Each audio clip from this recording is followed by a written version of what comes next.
أعوذ بالله من الشيطان الرجيم بسم الله الرحمن الرحيم الحمد لله رب العالمين والصلاة والسلام على خير خلقه محمد وعلى آله وصحبه أجمعين رب اشرح لي صدري ويسر لي أمري واحلل عقدة من لساني يفقه قولي اللهم أرنا الحق حقا وارزقنا اتباعه وأرنا الباطل باطلا وارزقنا اجتنابه برحمتك يا أرحم الراحمين آمين والحمد لله رب العالمين أما بعد Assalamu alaikum wa rahmatullahi wa barakatuh. We're carrying on with our, inshallah, our 8th lesson on Al-Risalat Al-Qushayriyya, Imam Qushayri's epistle. Today we're starting off with Abu Abdurrahman Hatim bin Unwan al-Asam. Among them is Abu Abdurrahman Hatim bin Unwan, and it is said Hatim bin Yusuf al-Asam. So instead of Hatim bin Unwan, it is also said Hatim bin Yusuf. So there, we understand that there's a disagreement on the name of his father. And we call him al-Asam. Al-Asam normally means deaf, somebody who can't hear. One of the great sheikhs of Khurasan. He was a student of Shaqiq, which is Shaqiq al-Balkhi, and the teacher of Ahmed bin Khadrawayh. It is said he was not deaf, but once feigned deafness, and was thus named al-Asam. So, Imam Qushayri says, I heard the teacher Abu Ali al-Daqqaq say, a woman came and asked Hatim about a matter. And it happened that a sound escaped from her in that moment. So something embarrassing happened. She passed wind. So she felt ashamed. Hatim said, raise your voice. So he made it appear that he was deaf, so that she wouldn't be embarrassed. So he kept telling her, raise your voice, I can't hear you, I can't hear you, until the woman thought, okay, this guy, he's basically deaf, and he didn't hear me. So he did this on purpose. The woman was relieved and said he did not hear the sound, and the name remained attached to him. So even though he wasn't deaf, he pretended to be deaf just so that lady wouldn't feel embarrassed. The Shaykh Abu Abdurrahman as-Sulami informed us, saying, I heard Abu Ali Sa'id bin Ahmed say,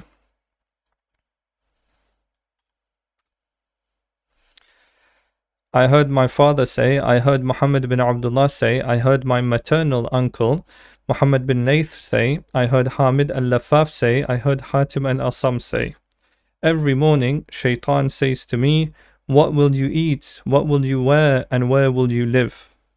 Right? What is Shaitan's job? Shaitan's job is to make you fear about your future, fear about your provisions, even though all of these have been guaranteed by Allah Ta'ala. I say to him, I eat death, I wear the shroud, and I dwell in the grave. So what is he doing? He's reminding himself of death. He says, I eat death, I wear the shroud, as in the shroud you wear, as in the kafan, the shroud we wrap our dead with, and I dwell in the grave. With his chain, it is said to him, do you not desire? So, do you not have any desires? He said, I desire a day of well-being until nightfall. It was said to him, are not all days well-being? He says, he wants the afiyah of the day. He said, are not all days well-being? He said, the well-being of my day is that I do not disobey Allah in it. So he's saying, I hope that my day is good, as in the day itself is good. And they say, isn't all the days the same, basically? Aren't the days all good? He says, no, when my day is good, that means I do not disobey Allah in that day. It is related from Hatim al-Asam that he said, I was in one of the expeditions when a Turk captured me and laid me down to slaughter me. So he was in jihad. Hatim al-Asam was in jihad, and they were fighting against the Turks, and he's about to be slaughtered, right? My heart was not preoccupied with him. So he's about to be killed, but yet even then his heart isn't preoccupied with a human being. Rather, I was watching what Allah Most High would decree. So am I going to die or am I not? While he was seeking a knife from his boot, a stray arrow struck him, killed him, and threw him off me. So I stood up. Subhanallah. So even in this situation, he doesn't panic. He's just looking, is Allah going to kill me now or is he going to save me? And Allah Ta'ala saves him.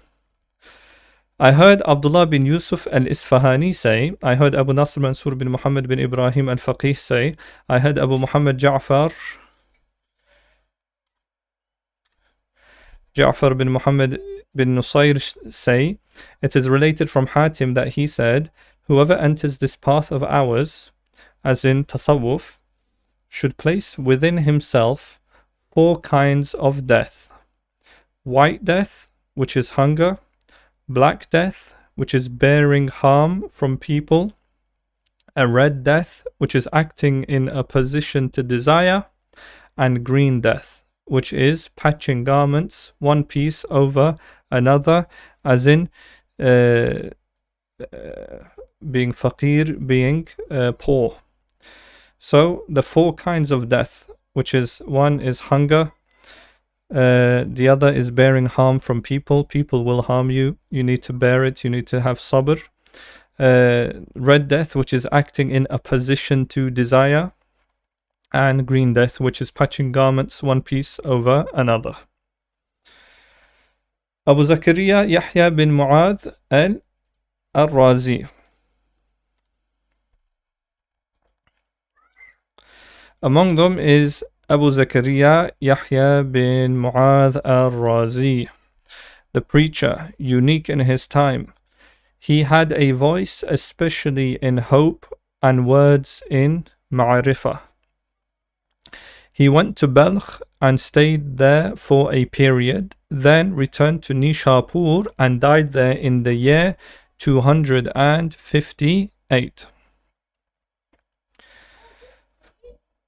So who are we talking about? We're talking about Abu Zakaria. His real name is what? Yahya. He's the father of Zakaria, and he's the son of Muadh, and he is called al-Razi.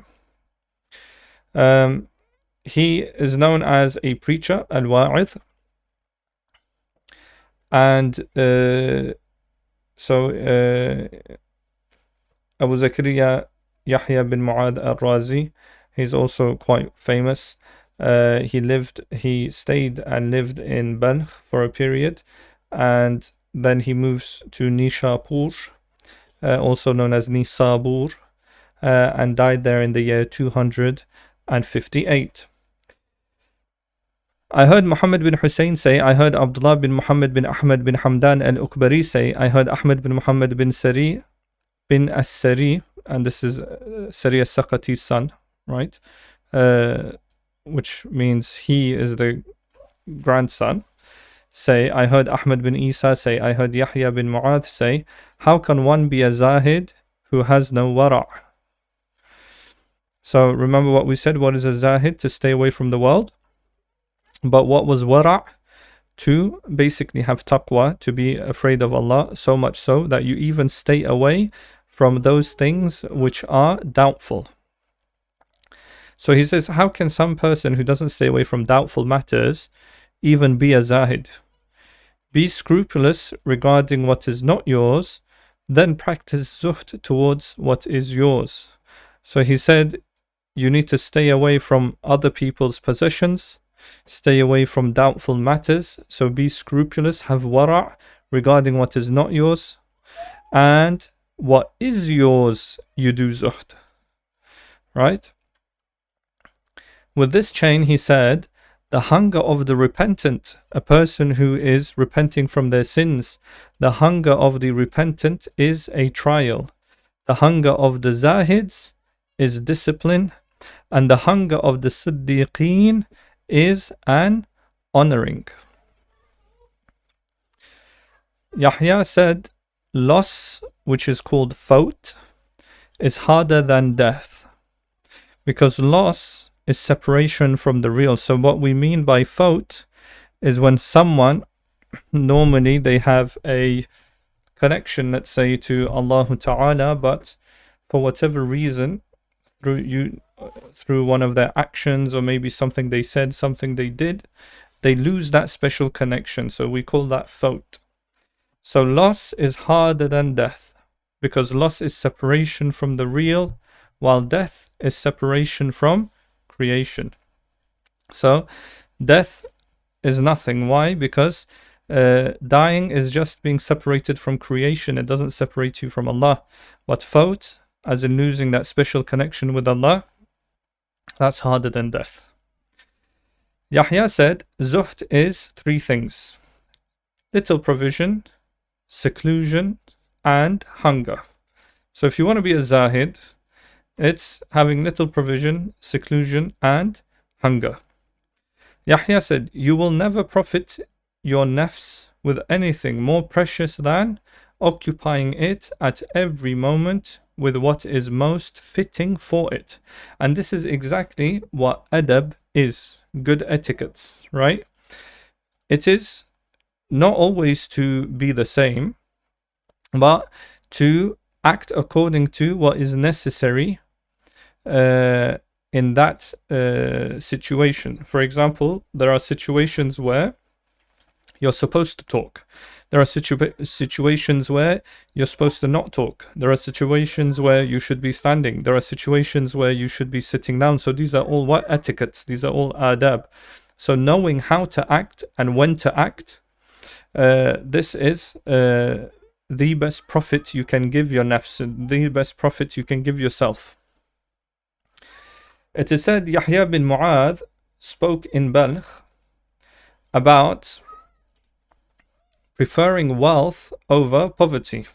So Yahya bin Muadh, he was talking, and he said he would rather be rich than poor. Okay? And he was given 30,000 dirhams. One of the sheikhs said, may Allah not bless him in the wealth, in this wealth. He then went to Nishapur, and a thief attacked him and took that wealth from him. So 30,000 dirhams, lost it all when he went to Nishapur and a thief attacked him. So we've got to be careful about the things we say, especially when a person reaches certain levels, and you know, as we say, they're getting closer to Allah, even though we said that that doesn't mean physical closeness. So as somebody rises through ranks, let's say, they have to be even more careful about what they say, because the punishment of a layman is less severe than the punishment of a scholar. The punishment of someone who is a layman, who's just a normal person, and the punishment of a person who's actually close to Allah is harsher. The punishment of somebody closer to Allah shouldn't be making mistakes like this, basically. Abdullah bin Yusuf al-Isfahani informed us, saying, Abul Qasim Abdullah bin Hussein bin Balawayh as-Sufi informed us, saying, I heard Muhammad bin Abdullah al-Razi say, I heard al-Hassan bin al-Lawayh say, I heard Yahya bin Muadh al-Razi say,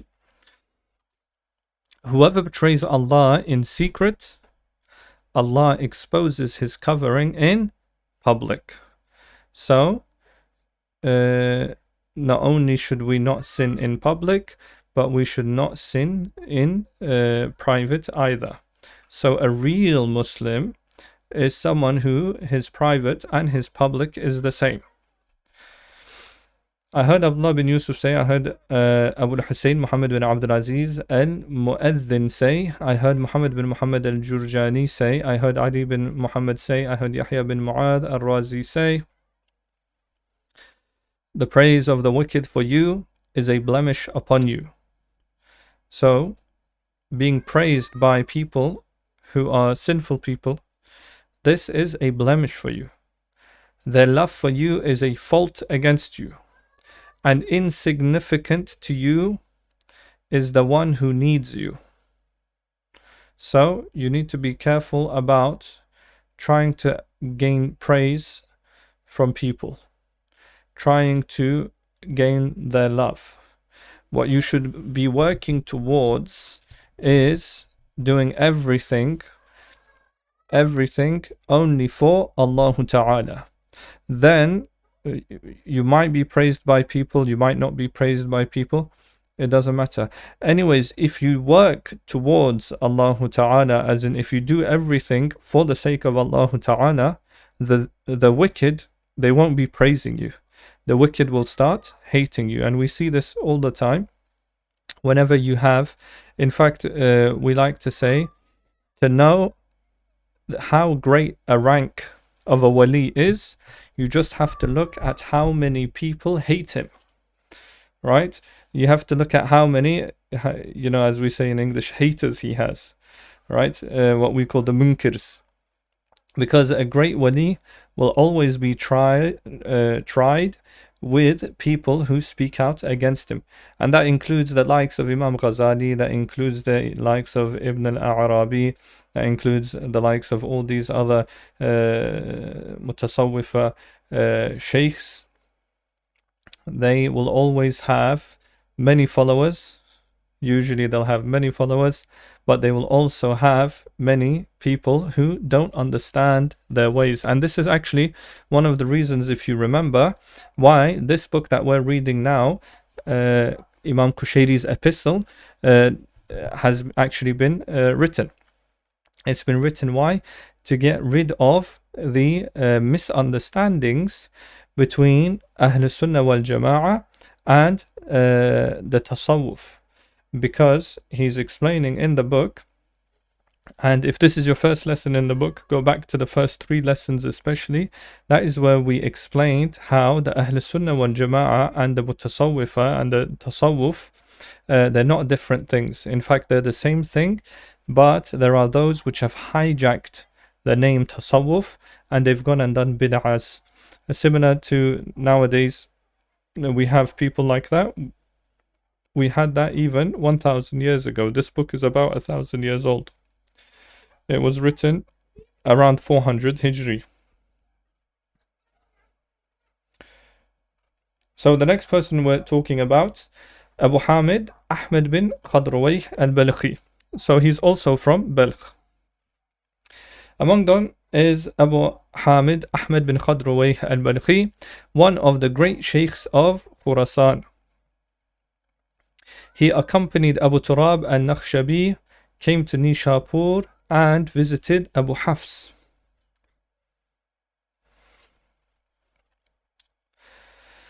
And went out to Bistam to visit Abu Yazid al-Bistami. Remember who Abu Yazid al-Bistami was? His name was Tayfur. And we said that the Nakhshabendi Tariqa, before it was called Nakhshabendi, because it was named after Shah Naqshband, Bahauddin Naqshband, it was actually named Tayfuriyya after Abu Yazid al-Bistami, Tayfur al-Bistami. And before then it was called Siddiqiyya, for example. That was after Abu Bakr as-Siddiq radiyallahu anhu. So the Naqshbandi Tariqa, it was called Siddiqiyya. Then Abu Yazid al-Bistami came about and it was called Tayfuriyya. And then Abdul Khaliq al-Ghujdawani came, I believe it was called Khajaghaniyya. Not sure if that was from Abdul Khaliq al-Ghujdawani, but it was called Khajaghaniyya, and then it was called Naqshbandiyya. I may be skipping something just off the top of my head. So these tariqas of tasawwuf, they change their names according to the sheikh or the main sheikh. For example, the Qadiriyya tariqa, it's named after Abdul Qadir al-Jilani. However, it existed before him, right? Or it said that he's the founder, but they would have been called something before Qadiriyya. I heard Muhammad bin Hussein say, I heard Mansur bin Abdullah say, I heard Muhammad bin Hamid say, I was sitting with Ahmed bin Khadrawayh while he was in the throes of death. So he's about to pass away. He had reached 95 years. And some of his companions asked him about a matter. His eyes filled with tears, and he said, "My son, a door I have been knocking on for 95 years is now opening for me." So he's saying death, and I do not know whether it opens to happiness or to misery. How can this be a time for answering? He says, I'm about to pass away. I don't know whether I'm going to Jannah or Jahannam. This is not the time to be asking me questions, but listen to this humility. He spends 95 years of his life in worship, and even then, he's passing away, and he still has the humility to say, I don't know whether it's going to be good or bad. He had 700 dinars owed, and his creditors were present. He looked at them and said, "O Allah, you have made pledges, a security for the owners of wealth, and you are taking their security, which is me, away. So settle it on my behalf." He said, then a knocker knocked at the door and said, "Where are the creditors of Ahmed?" So it was paid on his behalf.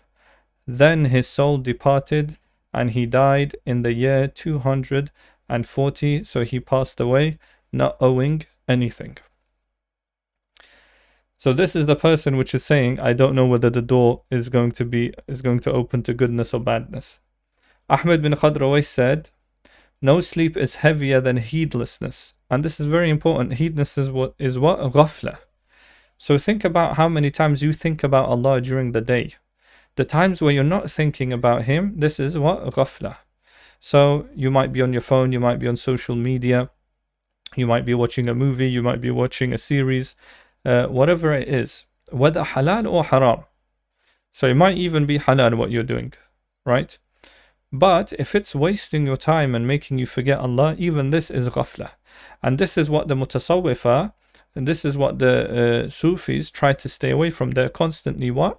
Trying to remember Allah Ta'ala. So no sleep is heavier than heedlessness, and no bondage dominates more than desire. So you need to stay away from ghafla, heedlessness, and you need to stay away from desire, because that will what? Tie you up. And were it not for the heaviness of heedlessness upon you, desire would not overcome you. So he's also telling you, how do you stay away from desire? Again, it's to stay away from heedlessness. So constant remembrance of Allah Ta'ala will make you lose those bad desires. When you start losing those bad desires is when you can finally start separating yourself and your nafs. And then you start doing tazkiyah, which is purification of the nafs. Abul Hassan Ahmed bin Abi al-Hawari.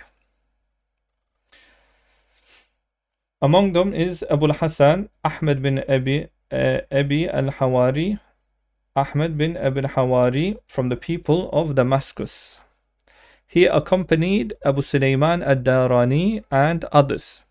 He died in the year 230, and Al-Junayd used to say, so Junayd al-Baghdadi used to say, Ahmed bin Abi al-Hawari is the Rayhana, comfort for the people of Syria. Rayhana normally means basil, I believe. It literally translates to basil, as in basil, it comforts people with its smell. It's a very nice smelling thing. That's why the Arabs, they say, he is the Rayhana. So he is something that comforts us. I heard the Shaykh Abu Abdurrahman al-Sulami say, I heard Abu Ahmed al-Hafiz say, I heard Sa'id bin Abdul Aziz say,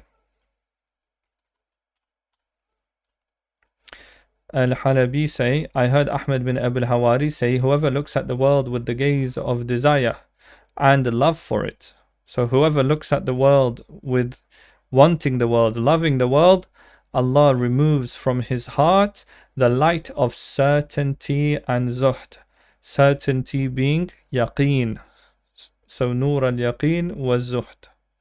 So from his heart, zuhd and the light of certainty disappears. What happens? He starts chasing after the world. he starts worrying about the world.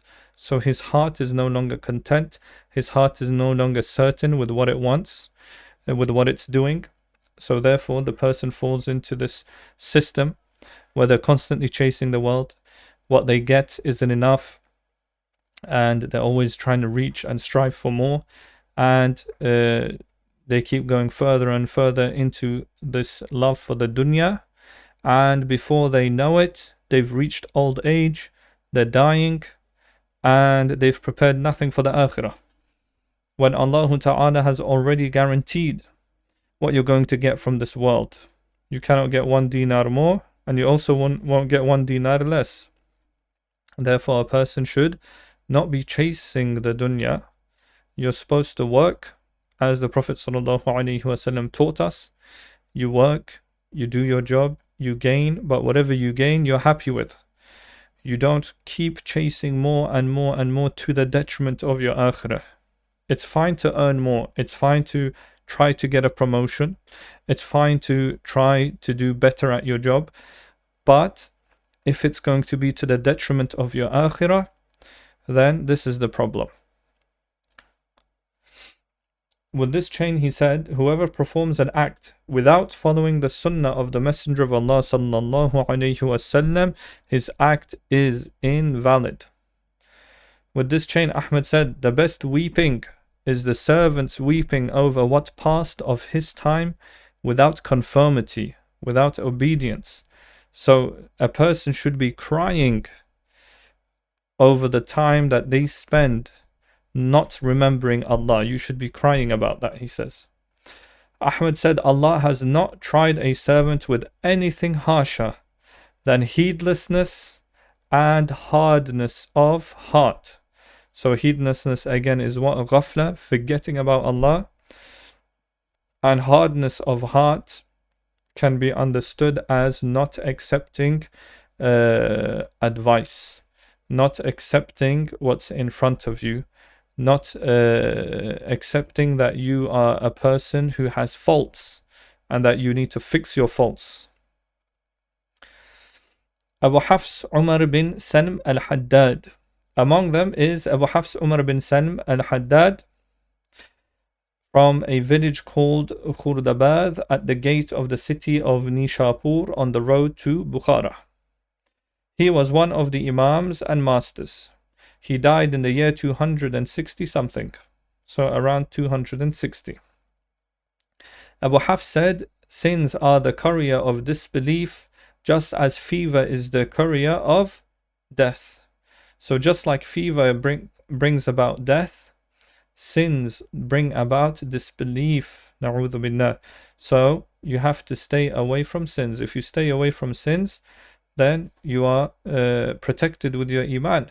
But a person who is sinning, it's feared, may Allah protect us all, it's feared that a person who's constantly sinning may pass away without iman.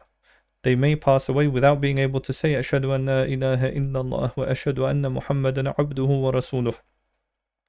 Abu Hafs said, when you see a disciple loving sama', remember sama' was listening to musical instruments, and this can be the flute, this can be deaf, this can be also accompanied with poetry and nasheeds. When you see a disciple loving sama', know that there remains in him a trace of idleness, right? So he's not reached a proper rank if he loves sama', if he just listens to these things. He said the beauty of outward conduct is the sign of the beauty of inward conduct.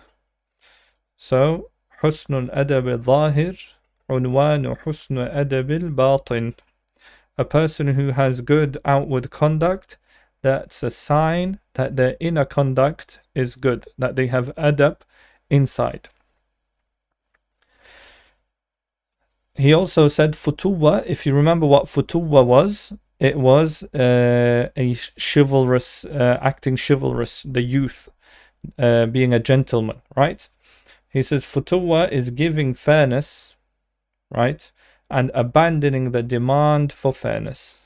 So you need to act fair to everybody, but when someone doesn't act fair to you, you don't go chasing after fairness. You leave it.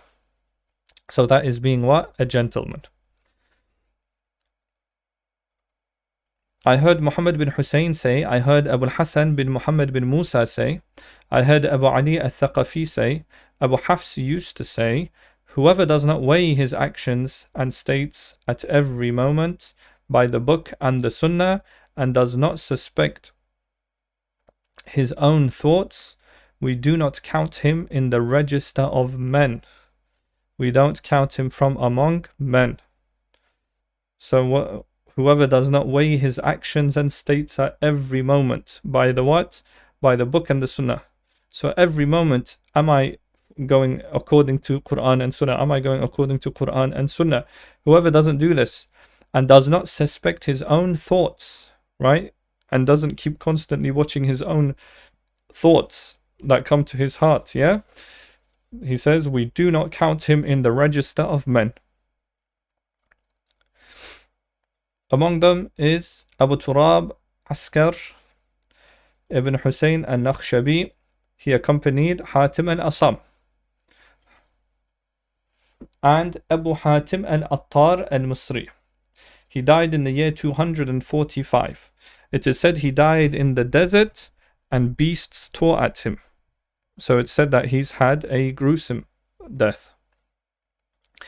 Ibn al-Jalla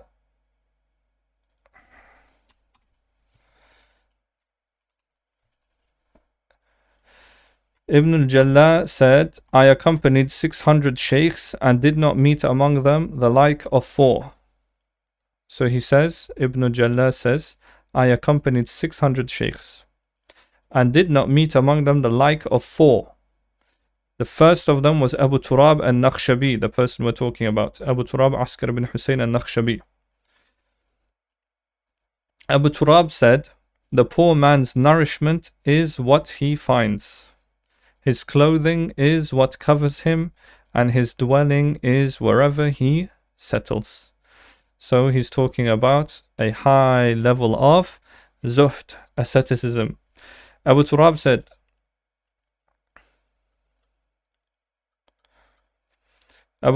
when the servant is truthful in action, what does truthful in action mean?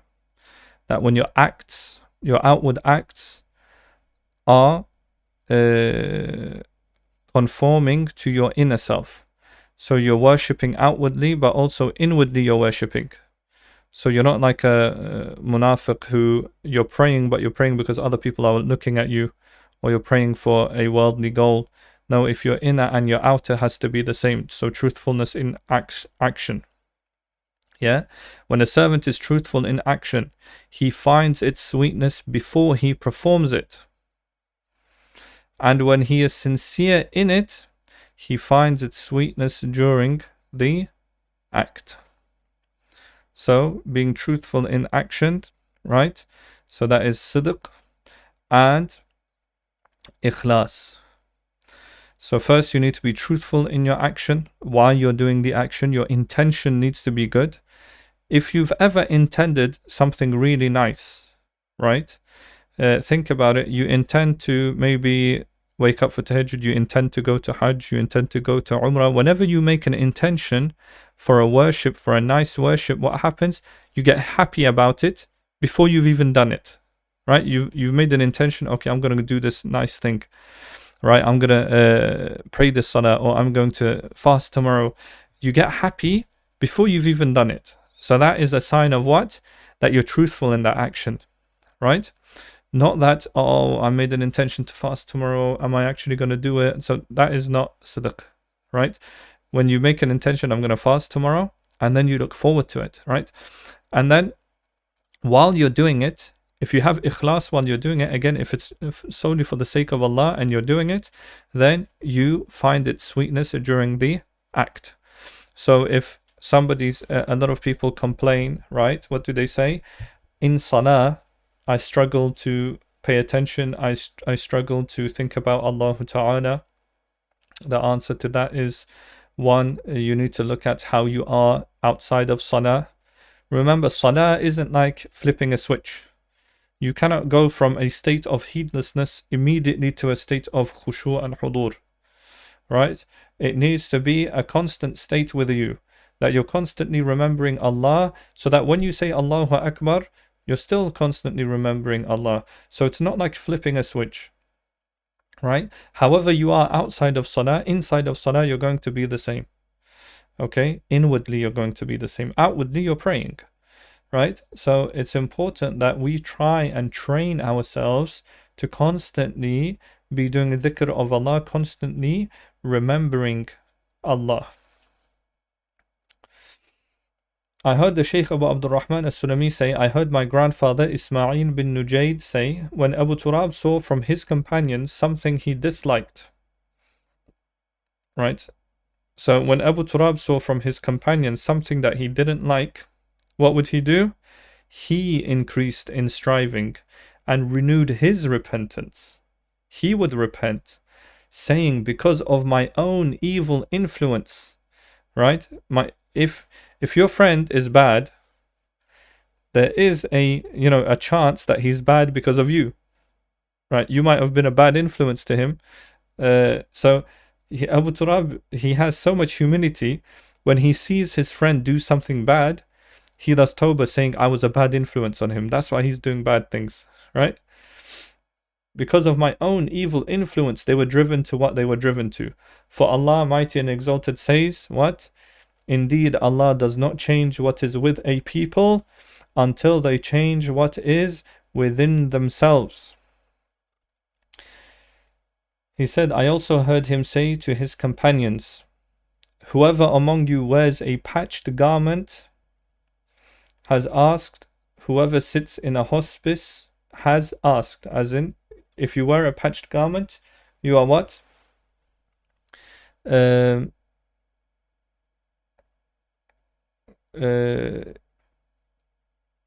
سَأَلَ, you are begging. Whoever sits in a hospice or a mosque has asked, is begging. And whoever recites the Quran from a copy so that people may hear has asked. Asked here means begging for money, basically. But the Arabic says sa'ala. So I understand it as begging for money, but because it's possible that this could mean something else, I always try my best to just translate quite literally. So whoever among you wears a patched garment. So what he's saying is, right, the true asceticism, true a genuinely a person who is poor should hide that they're poor. So be hungry, be poor, but don't let anyone know. Why? Because if you let people know, that's like you're begging for money. So he says, don't wear patched garments, basically. So you're wearing a patched garment, you're begging for money. He said, make it look like you're rich, even though you're absolutely poor. You have nothing, but at least make it look like you don't need anything, so people don't try to then start helping you. So this is just a whole nother level of zuhd. Again, every single, if you look at every single one of them, right, they're all outdoing each other when it comes to zuhd. Who can leave the dunya more? Remember we said, getting close to Allah is what? Getting further away from the world. So this is why they have all picked zuhd, asceticism, as a means of getting close to Allah. So they've all disowned the world.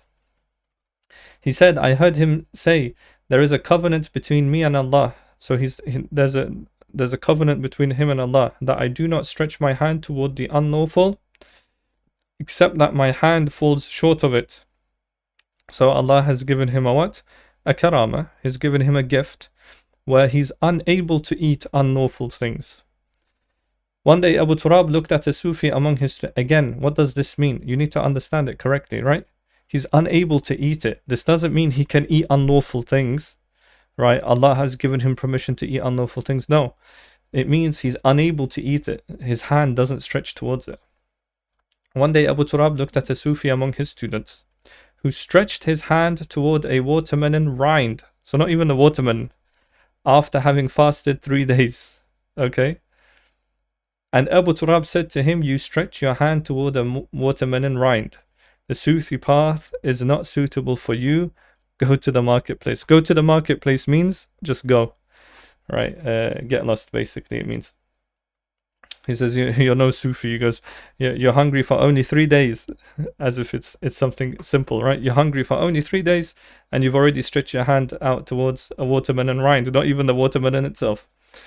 So he goes, you are not a Sufi, go. I heard Muhammad bin Hussein say, I heard Abu al-Abbas al-Baghdadi say, I heard Abu Abdullah al-Farisi say, I heard Abu al-Hussein al-Razi say, I heard Yusuf bin Hussein say, I heard Abu Turab al-Nakhshabi say, mashallah, a long narration. My soul, so what did Abu Turab al-Nakhshabi say? My soul never desired, as in my nafs, yes, never desired anything except once. Again, we kept saying, what? You need to fight your desires. It desired bread and eggs while I was traveling. Now remember what we said. Those who are close to Allah will be punished harshly for things which are not even sins. Right? So he said, my soul never desired anything except once. It desired bread and eggs while I was traveling. So I left the road toward a village. So he's going after his what? His desire. Bread and eggs.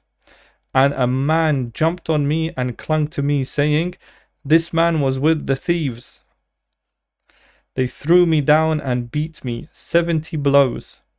Then a man passed by and cried out, woe to you, this is Abu Turab al-Nakhshabi. So somebody recognized him. They released me and apologized, and the man took me into his house, and brought bread and eggs. I said to my nafs, right, now eat them after 70 lashes. He goes, I went after my desires for bread and eggs. I got beat 70 lashes, right? I got hit 70 times. And then I was given bread and eggs. So this is your punishment for going after what? Bread and eggs, your desires.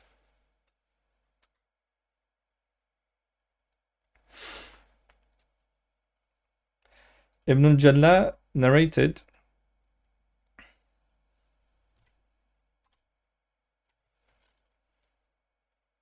should be an alif there. Ibn al-Jalla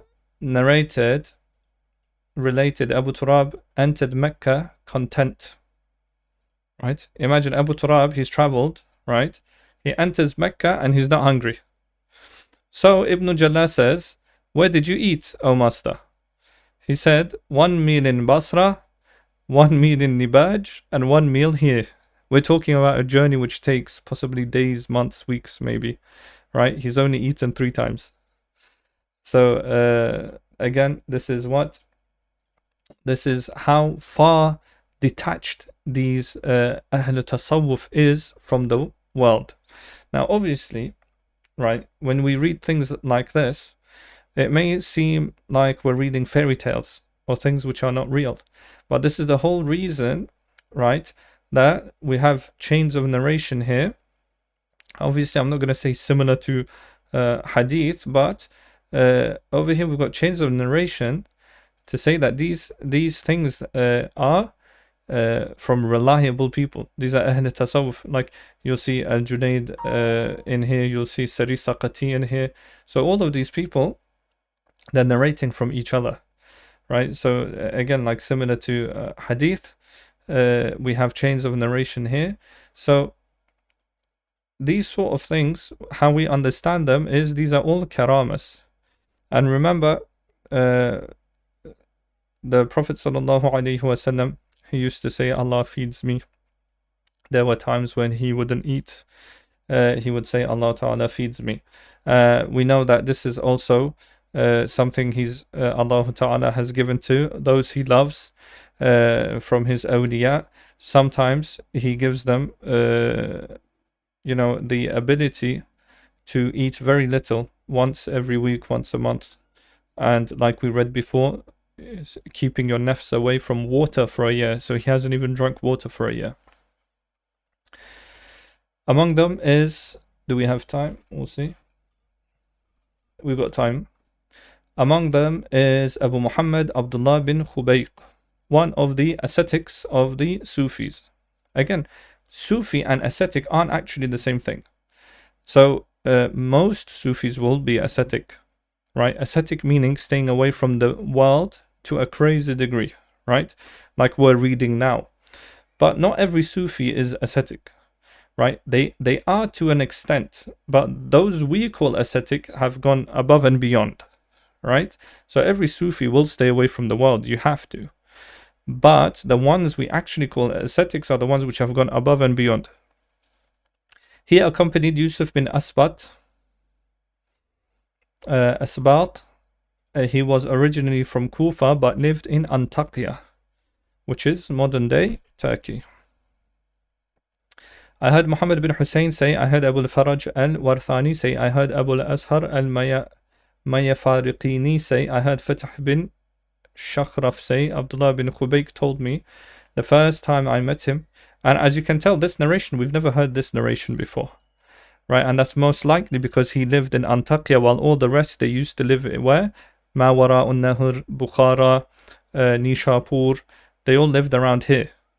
But this Sheikh, Abdullah bin Khubayk, he lived in Antakya. So the narration is going to be different. Abdullah bin Khubayk told me the first time I met him saying, O Khurasani, O person from Khurasan, it is only 4 things and nothing else. So 4 things. So we're talking about what? Tasawwuf is 4 things. Your eye, your tongue, your heart, and your desire. Watch your eye, so that you do not look with it at what is unlawful. Watch your tongue, so that you do not say with it anything that Allah knows to be contradicted by what is in your heart.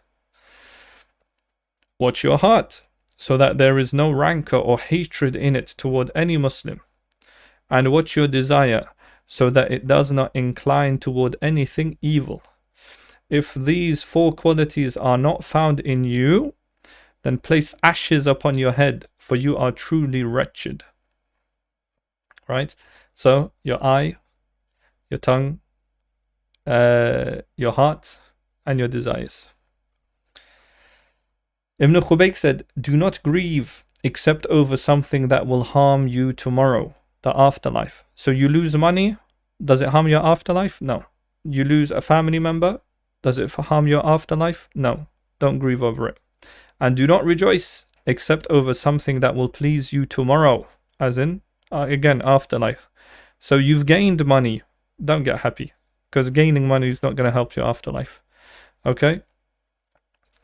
So he says, we only grieve and we rejoice for those things which will either harm us tomorrow or please us tomorrow, not this world.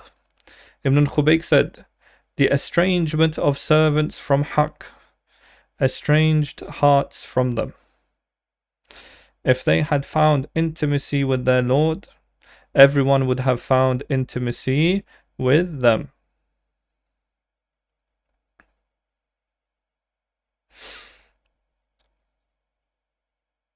So he's saying the reason people hate each other, right, is because they have strayed away from haqq, which is Allah Ta'ala. He's saying if they had found intimacy with their Lord, if they had found a rank with their Lord, if they had worshipped Him in the nights and during the day, everyone would have found intimacy with them, everyone would love them. And we see this a lot. Like we said, many Awliya, they have thousands and thousands of followers. They have people that love them. Why? Because it's also known in the hadith that when Allah Ta'ala loves someone, He makes the people love them too. He said the most beneficial fear is what restrains you from sins. The most beneficial fear, remember fear, is what restrains you from sins, prolongs your sorrow over what you missed, and binds you to reflection over the rest of your life. And the most beneficial hope is what makes action easy for you. So we should always have fear and we should always have hope. Fear should always push us towards what? Restraining from sins, prolong our sorrow over what we missed. That could be salah, that could be sawm, that could be ghafla. And binds you to reflection over the rest of your life. This is the fear that you need. Right? And what about hope? the most beneficial hope is what makes action easy for you. So you hope that Allah Ta'ala is going to have mercy on you, so that makes it easier for you to pray, easier for you to fast, so you're not losing hope and not giving up.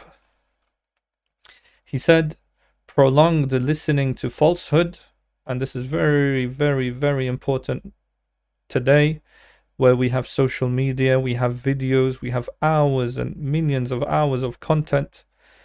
He says, prolonged listening to falsehood extinguishes the sweetness of obedience from the heart.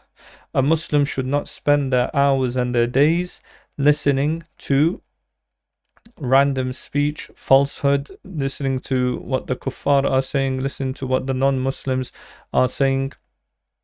If there is a benefit, take the benefit, but again, always try and remember, just because something is halal, something is allowed, doesn't mean you're not going to be harmed spiritually because you did it, right? Spiritual harm and something being halal and haram, they're two separate things.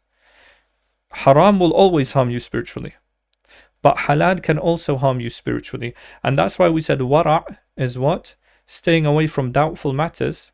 Wara' actually goes even further, because staying away from doubtful matters is called taqwa. Wara' is a step above, and that is staying away from even the halal things. If you remember, one of the shuyukh that we were talking about, he said, we left 9 out of 10 things, 10 halal things, right? 9 out of 10 permissible things out of fear of one sin, right? So he's saying the way a Sufi is not only do they leave sins, but they also leave a bunch of halal things out of fear that those halal things may slowly push you towards a sin, right? So it's not about halal and haram. That's for laymen. For Sufis, right, it's about spiritual, what's going to benefit me spiritually, right? It might be halal to listen to this one video or to watch this one video, but is that one video going to waste your time? So a Sufi, so what we call tasawwuf, is always what? Again, like we said in the beginning of lesson, to do what is correct in the moment, right? To always be striving for akhirah. So we're going to stop here, inshallah. Another sheikh from Antakya is Abu Ali Ahmed bin Asim. وآخر دعوانا أن الحمد لله رب العالمين وصلى اللهم على سيدنا محمد وعلى آله وصحبه أجمعين. الفاتحة مع الصلوات.